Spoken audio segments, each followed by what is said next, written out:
recherchez une école de référence pour une double formation universitaire et professionnelle de qualité? Voici l'opportunité à ne pas rater. L'École supérieure d'administration, d'économie, de journalisme et des métiers de l'audiovisuel ESAE vous offre des programmes d'enseignement en licence et en master orientés vers l'emploi qui font d'elle une référence à travers les filières de l'administration générale et territoriale, l'administration du travail et de la sécurité sociale, droit, diplomatie et relations internationales, administration hospitalière, universitaire et intendance, journalisme et métiers de l'audiovisuel et toutes les filières des sciences de gestion. Une seule adresse, www.esae.bj. Rendez-vous dès maintenant sur nos campus ESAE Bedjromende au numéro 90 93 65 21 ou au numéro 98 98 14 00. Paracourt sur le numéro 52 46 12 12. Aboumé-Calavi au numéro 52 88 44 44. Akpakpa au numéro 52 88 33 33. ESAE, l'excellence à un nom. Le bulletin matinal d'information, Nansirine Nike Fatoumi, bonjour. Merci d'être là ce matin. Bonjour à Waneldo. Bonjour. Merci également d'être là pour la page des sports. On démarre ce bulletin matinal d'information avec le décès du préfet du département du Zou. Amis internautes, bonjour, bienvenue dans ce bulletin matinal d'information. Le préfet du département du Zou, Fémé Couton, n'est plus, selon les informations, il est passé de vie à trépas ce mardi 25 février 2025 suite à une crise cardiaque. L'autorité départementale serait décédée des suites d'une crise après une réunion au ministère de la décentralisation après être conduit de toute urgence au centre national hospitalier Ubemaga de Cotonou. On s'intéresse à présent aux impressions des nouveaux membres de la nouvelle mandature du Conseil économique et social CES qui ont été installés sous l'égide du président de la République, chef de l'État et chef du gouvernement Patrice Talon. À l'issue de l'installation, leurs impressions nous ont intéressés. Le chef de l'État, Patrice Talon, a procédé le lundi 24 février 2025 à l'installation des nouveaux membres du Conseil économique et social. C'était mandature à l'issue de leur cérémonie d'installation. Quelques nouveaux membres ont livré leurs impressions. Suivons ensemble. Son vœu a été clair. Il nous a souhaité un vœu de réussite impérative. C'est donc dans cette logique que nous allons sans doute travailler les uns et les autres, la main dans la main, pour pouvoir réussir l'ensemble des missions et attributions qui nous sont confiées dans la vision de la nouvelle loi organique qui a été donc promulguée depuis le mois de juillet 2024. Oh, mais je suis à l'aise, je suis fier d'appartenir à la 7e mandature du CES. Et nous venons d'être installés, le chef de l'État nous a prodigué assez de conseils avec lesquels sur la base desquels nous allons travailler, nous allons jouer le rôle qui est désormais le nôtre. Je suis très heureux de cette installation, de cette équipe qui est mise en place d'abord à partir de là. Très content de la nouvelle loi qui est sortie, qui donne plus de fonctions, plus de latitude et plus de rôle à jouer au Conseil économique et social. Nous, en notre temps, c'était difficile d'ouvrir nos débats, de rencontrer la population très facilement et de parler. Mais les rôles sont clairs. Et je suis aussi content du fait qu'il y a les chambres départementales, c'est-à-dire les conseils économiques et sociaux départementaux qui existent, qui pourront nourrir les 21 qui sont au plan national pour travailler. Et j'ai foi que cette équipe va faire le travail et correctement. Et comme l'a dit le chef de l'État, va essayer de faire démentir ceux qui pensent qu'il faille supprimer le Conseil économique et social. Dans un communiqué en date du mardi 25 février, la mairie de Cotonou a annoncé la traque contre les conducteurs de taxi-moto. C'est bien cela, les conducteurs de taxi-moto connus sous le nom de Zémédian sont invités à s'acquitter de la taxe d'exploitation annuelle à partir du 1er avril 2025 sur toute l'étendue du territoire national. Selon cette note, signée du secrétaire exécutif Ange Pacten Amoussouga, les frais exigés s'élèvent à 4 800 francs CFA pour les taxi moto à deux roues et 7 200 pour ceux à 3 roues. À cela s'ajoutent les frais d'enregistrement fixés à 300 francs CFA. Les conducteurs disposent donc d'un délai jusqu'au 31 mars 2023 pour régulariser leur situation.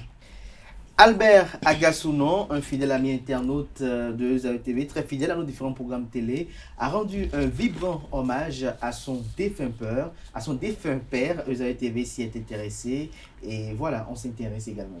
C'est bien cela, le lundi 25 février 2025, comme l'a annoncé Abdelkader, Albert Agassounon, fils de Alitondi Agassounon, Kpenkpli Divis d'Anaïs Ogben, a rendu hommage à son feu père dans son domicile 6 à Segbanon, dans l'arrondissement de Savi. Plusieurs personnalités, amis et proches du défunt étaient présents à cette cérémonie. Le compte rendu avec Anel Dou et Quentin Amoussou.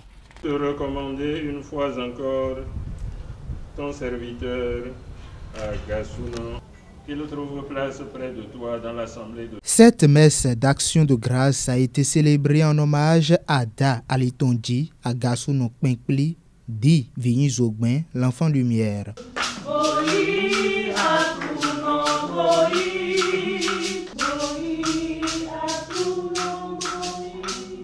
À l'occasion du 16e anniversaire du rappel à Dieu de son père, en souvenir à tous les moments passés avec ce dernier, Albert Agassounon a posé des actes marquant cette journée. Il y a un an, lors de la bénédiction de cette maison que je lui ai dédiée pour toujours, j'ai pris l'engagement de lui offrir chaque année, à la date anniversaire de son rappel à Dieu, une gerbe de fleurs que je déposerai au pied du monument que j'ai fait construire pour lui rendre mon hommage bien mérité. Un hommage bien apprécié par les proches familles du défunt qui se souviennent encore de lui. C'est un grand-père que j'ai eu à connaître et qui m'a bercé dans mon enfance, avec qui j'ai fait un peu de temps au moins avant qu'il ne parte. C'est quelqu'un que j'ai connu selon sa rigueur dans le travail et surtout dans la manière de bien faire les choses.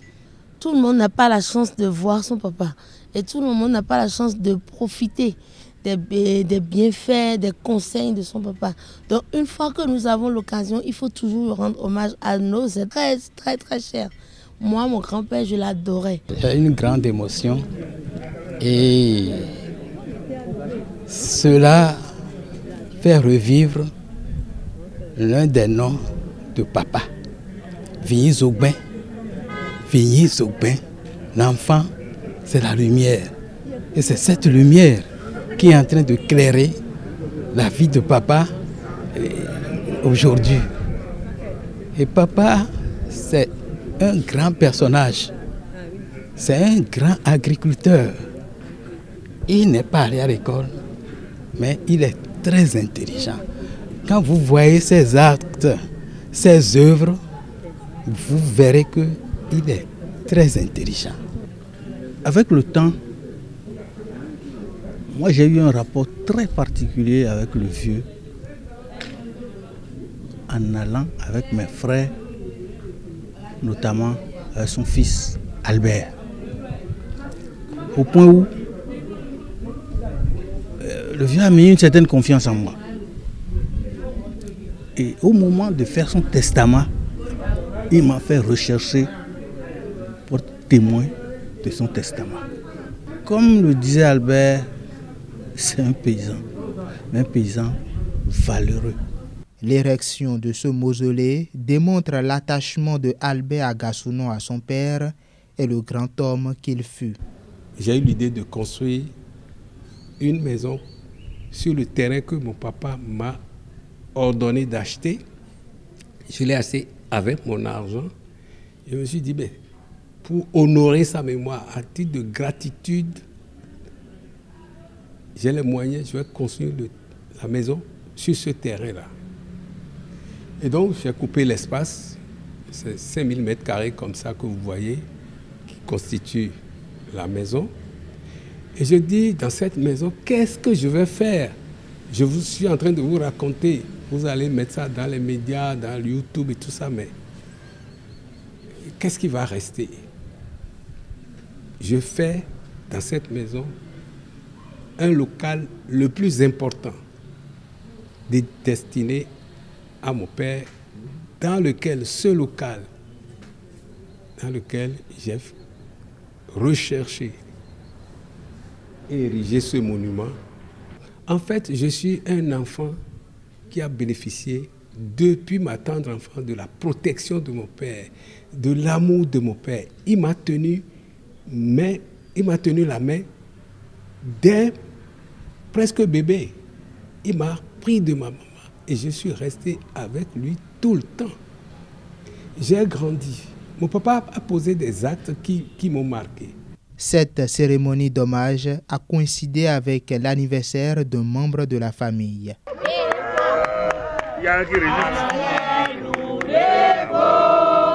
Des moments qui ont connu une clôture en beauté.